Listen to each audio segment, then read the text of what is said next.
The full history of the motorcar vertical bar from steam to self-driving.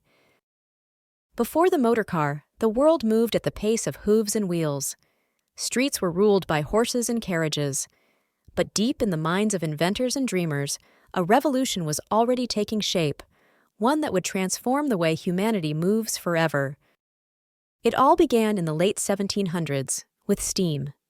In 1769, a French military engineer named Nicolas Joseph Cugnot created what's widely considered the first self-propelled road vehicle.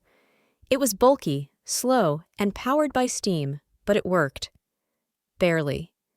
These early steam vehicles were unreliable and heavy, more like locomotives on wheels than anything we'd recognize as a car today.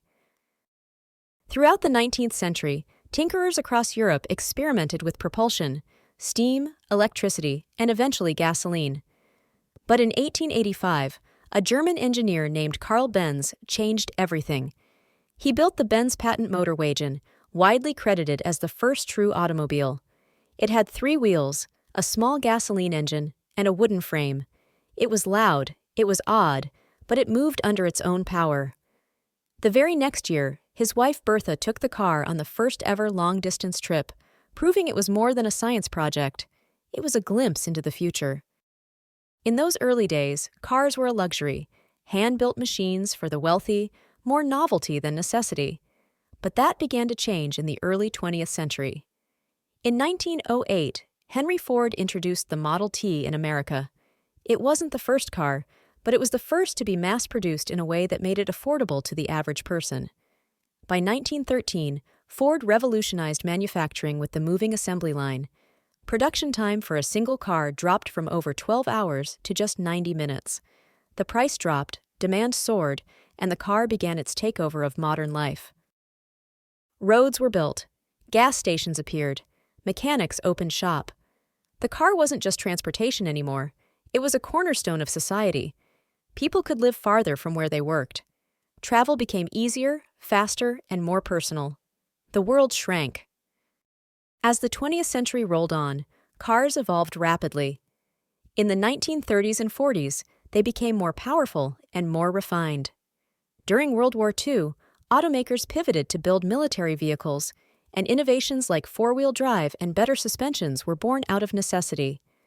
After the war, those innovations made their way into civilian life, and the post-war boom led to a golden age of motoring. In the 1950s, cars became cultural icons. Think tail fins, convertibles, and drive-in diners. Owning a car meant freedom. It was the American dream on 4 wheels. Across the world, automakers' race to innovate and style became just as important as performance. Companies like Mercedes-Benz, Jaguar, and Ferrari pushed the boundaries of luxury and speed.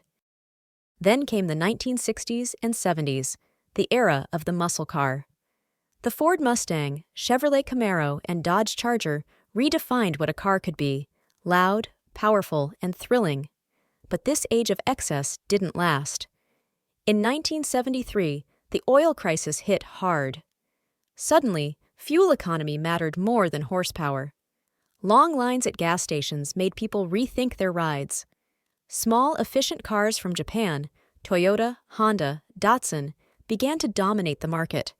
They were reliable, affordable, and sipped fuel, not guzzled it. By the 1980s, the car had gone global. Technology advanced.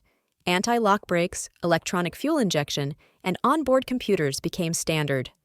Cars were getting safer, smarter, and more efficient. In the 1990s, globalization kicked into high gear. Automakers were no longer just local brands. They were global giants. Factories in Asia made parts for cars assembled in Europe and sold in America. The playing field had changed. Then came the 2000s, a new millennium, and with it, new challenges. Concerns over climate change and oil dependence pushed the industry to explore alternatives. Enter the hybrid.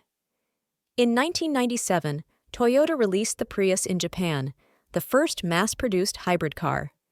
It combined a gasoline engine with an electric motor to reduce emissions and boost fuel efficiency. By the early 2000s, hybrids were going mainstream. But while hybrids were gaining popularity, one company had its sights set on a fully electric future. In 2003, a small Silicon Valley startup named Tesla Motors was born. Their goal? To make electric cars not just clean, but cool. In 2008, they launched the Tesla Roadster, a sleek, fast electric sports car. It shocked the world. Suddenly, EVs weren't slow or boring, they were the future. The electric revolution accelerated through the 2010 Tesla's Model S proved that electric sedans could be luxurious and high performance. Other automakers followed. Charging infrastructure improved. Governments offered incentives. The internal combustion engine, once king, was being challenged like never before. And then, the next frontier, autonomy. Self-driving cars, once the stuff of science fiction, were now in development by giants like Google, Apple, and traditional automakers. Using a mix of radar, LiDAR, and AI, these cars could see the world around them and make decisions in real time.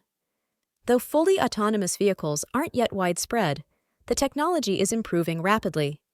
Many cars on the road today already feature semi-autonomous features: lane assist, adaptive cruise control, automatic braking.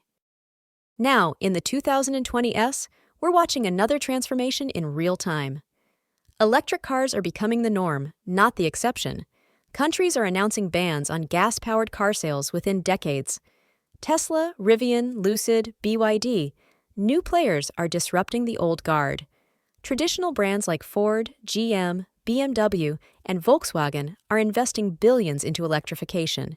And consumers are getting used to software updates for their cars, not just oil changes. Cars are no longer just machines. They're becoming digital platforms. They know your habits. They sync with your phone. They drive themselves in some cases. And they're changing not just how we travel, but how we live. From steam-powered experiments to smart, self-driving EVs, the motor car has come a long way. It's reshaped economies, cultures, cities, and even the climate. It's brought freedom, convenience, and danger. It's given us road trips, drive-ins, traffic jams, and midnight joyrides. And it's not done evolving. What will the next chapter bring? Flying cars, fully autonomous robotaxis, or something we haven't even imagined yet? Whatever the answer, one thing is clear: the journey of the motor car isn't over. In fact, it's just picking up speed. If you enjoyed the ride, give us a like, hit subscribe, and drop a comment.